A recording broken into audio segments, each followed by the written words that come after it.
السلام علیکم ورحمۃ اللہ۔ دیکھیے عبدالعزیز صاحب،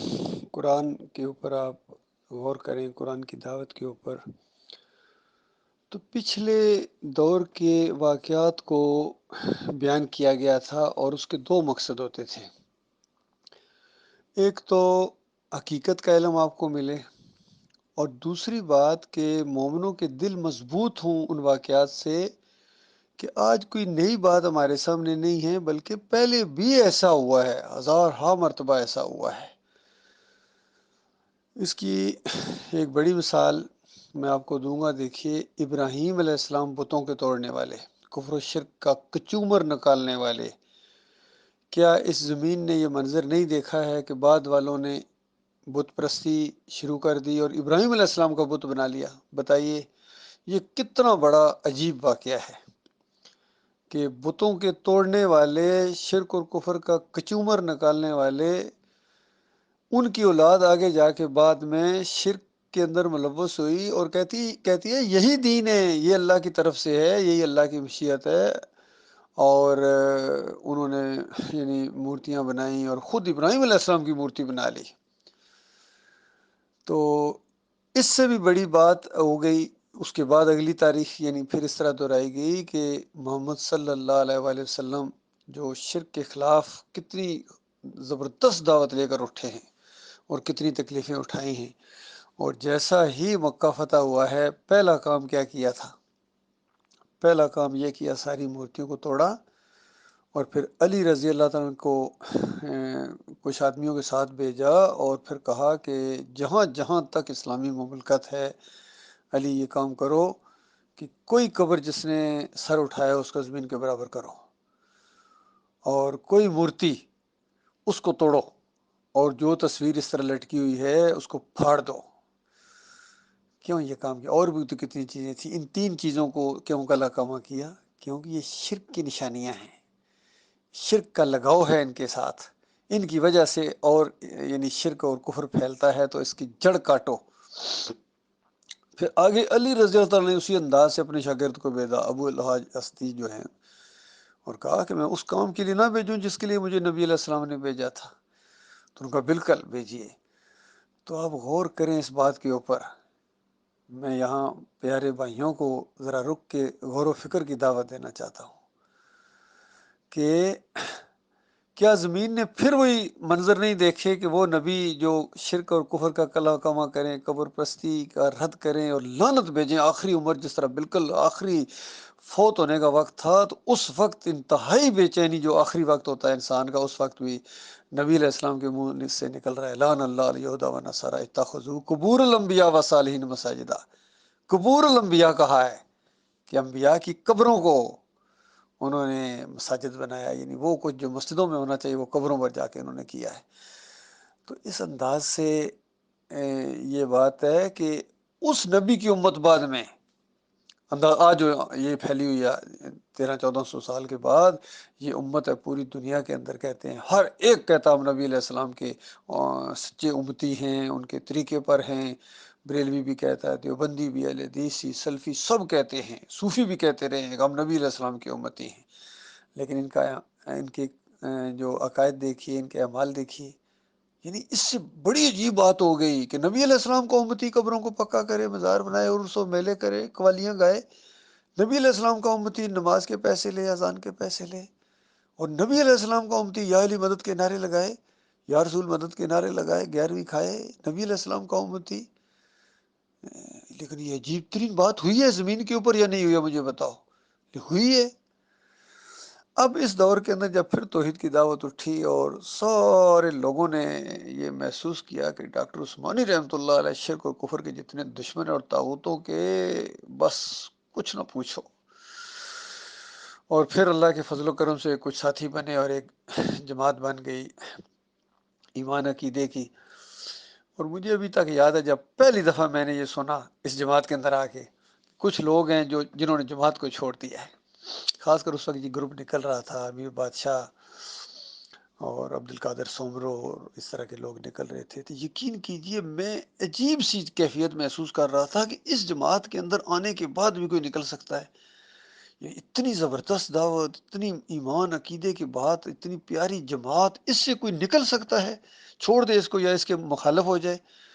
یہ میری عقل یعنی اس وقت تسلیم نہیں کر رہی تھی، اور بے اختیار میری آنکھوں سے آنسو جاری ہو گئے، یقین کیجیے۔ بہرحال پھر آگے جا کے اللہ جیسے کہ یہ اپنی اپنی قسمت کی بات ہے، اپنے نصیب کی بات ہے، پھر تو ایک بلکہ سلسلہ شروع ہو گیا، اس کے بعد ایک اور گروپ نکلا، پھر اور گروپ نکلا، پھر اور گروپ نکلا، پھر تو ہم لوگ ذرا اس معاملے میں تجربہ کار بھی ہو گئے، یہ لوگ نکلتے ہیں بھائی، اس میں تعداد کا معاملہ نہیں ہے، کبھی بس کی سواریاں نکلتی ہیں، کبھی ٹرین کی سواریاں نکلتی ہیں، کبھی کچھ اکیلے لوگ بھاگتے ہیں، یہ تو اپنے اپنے نصیب کی بات ہے۔ ٹرین ایمان کی چل رہی ہے، کوئی اتریں گے، کوئی چڑھتے رہیں گے، منزل پر جو پہنچے گا وہ خوش نصیب ہے۔ تو اب دیکھیے کیسا عجیب واقعہ پیش آ گیا اس جماعت کے اندر بھی کہ ڈاکٹر عثمانی رحمۃ اللہ علیہ کے ساتھی ہونے والے ساتھی یہ کہیں کہ ایک نبی نے دوسرے نبی کو سجدہ کیا جی، اور یہ شرک نہیں ہے، اس سے بڑی عجیب کوئی دنیا میں بات ہو سکتی ہے؟ لیکن ہے آن گراؤنڈ، آپ دیکھ رہے ہیں ڈاکٹر عثمانی رحمۃ اللہ علیہ کے ساتھی کہیں کہ اللہ تعالیٰ نے اپنی ایک صفت عیسیٰ علیہ السلام کو دے دی موجانہ طور پر۔ ڈاکٹر عثمانی کے ساتھی کہیں یا ان کا امیر کہے اور ساتھی خاموش رہیں کہ انسان انسانوں کو سجدے کر سکتے ہیں جی، اس طرح کی باتیں کہیں۔ اور پھر اس سے بڑی بات آ گئی سامنے کہ ڈاکٹر عثمانی کے ساتھی ہونے کا دعویٰ کرنے والے کہہ رہے ہیں کہ بادشاہ کے سامنے سر اگر جھکا دیا جائے تکریم کے لیے، تسلیم کے لیے، تو شرک کہاں سے آ گیا؟ اور پھر اور آگے بڑھے کہتے ہیں گنبد بھی شرک نہیں ہے، گنبد بھی شرک نہیں ہے۔ پھر کہتے ہیں جمہوریت کیسے شرک ہو گئی جی؟ تو یہ زمین کے اوپر عجیب و غریب واقعات پیش آئے ہیں، اور اگر یہ پچھلے گزشتہ واقعات یہ زمین کے اوپر نہ برپا ہوئے ہوتے اور ہمارے مالک نے ہمیں ان کی خبر نہ دی ہوتی تو پھر ہمیں یہ والے واقعات سمجھنا ذرا مشکل ہو جاتا۔ لیکن چونکہ ہمارا مالک ہمیں بتا چکا ہے اپنی سچی کتاب کے اندر کہ یہ واقعات ہوئے ہیں، اس سے پہلے اسی زمین کے اوپر ہوئے ہیں، اور ان سے زیادہ سمجھدار لوگوں نے یہ عدم مچایا ہے اور ابلیس نے ان کو اغوا کیا ہے، لیکن ساتھ ساتھ اللہ کے مومن بندے بھی بچے رہے ہیں، ان سے بچے بھی ہیں، اللہ نے ان کو بچایا بھی ہے، جو بچنا چاہتا ہے وہ بچ گئے ہیں، اللہ نے ان کو بچایا ہے۔ اب عام عوام کے لیے اصل میں یہ ہوتا ہے کہ وہ خود دیکھیں کہ یہ کیا کہہ رہے ہیں اور یہ کیا کہہ رہے ہیں، اور پھر وہ فیصلہ کریں سچے کون ہیں۔ ایک طرف گمبد کو شرک کہہ رہے ہیں، جمہوریت کو شرک کہہ رہے ہیں، بادشاہ کے سامنے جھکنے کو شرک کہہ رہے ہیں،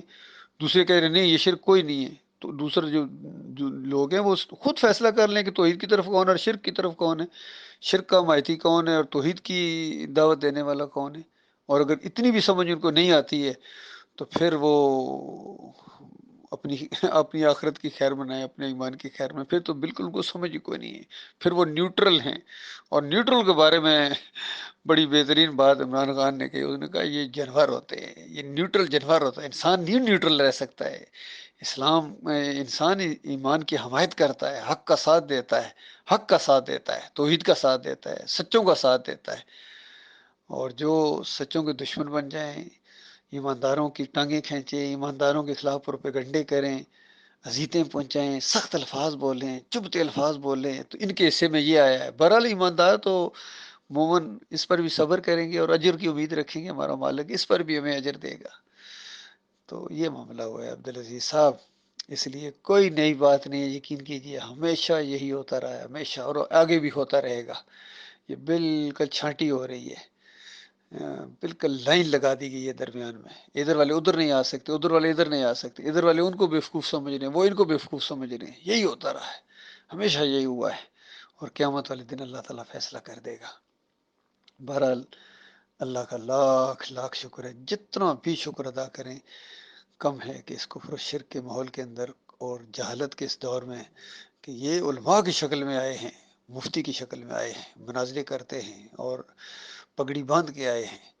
اور پوری طرح قرآن و حدیث کے دلائل دیتے ہیں، اندازہ لگائیے اپنے شرک اور کفر کو ثابت کرنے قرآن و حدیث کے دلائل دیتے ہیں، تو کیا کیا جائے۔ آج میرے ایک بندے سے گفتگو ہوئی، اور ڈاکٹر بشیر کا، مولوی بشیر کا ساتھی تھا ملتان والے کا، تو بس پہ ڈٹا ہوا اسی بات کے اوپر کہ احمد بن حنبل کو آپ کیسے کہہ سکتے ہیں، اور یہ اور وہ، پھر یہ سحر کیسے جناب، یہ آپ قرآن سے ثابت کر رہے ہیں، یہ چونکہ سحر کے بھی انکاری ہیں یہ، اور حدیث کے بھی انکاری ہیں، لیکن اپنے آپ کو حق پر سمجھتے ہیں، کیا کیا جائے؟ کچھ بھی نہیں کر سکتے ہم، اپنی اپنی قسمت کی بات ہے بھائی، اپنے اپنے نصیب کی بات ہے، اپنی اپنی دوڑ ہے۔ اس دن جو جہنم کی آگ سے بچایا گیا اور جنت میں داخل کیا گیا، وہ صحیح معنوں میں کامیاب ہوں گے، اور بچیں گے وہی جن کو اللہ بچائے گا۔ اور خاص کر دنیا دار قسم کے آدمی اور مولوی قسم کے آدمی یہ کبھی دائی نہیں بن سکتے ہیں، یہ کبھی ایمان عقیدے کی حمایت نہیں کر سکتے ہیں، ہمیشہ مخالفت کریں گے، ہمیشہ انہوں نے مخالفت کی ہے اور یہ بھی کریں گے، آج بھی یہی معاملہ ہے۔ اللہ تعالیٰ غور و فکر کرنے کی توفیق عطا فرمائے۔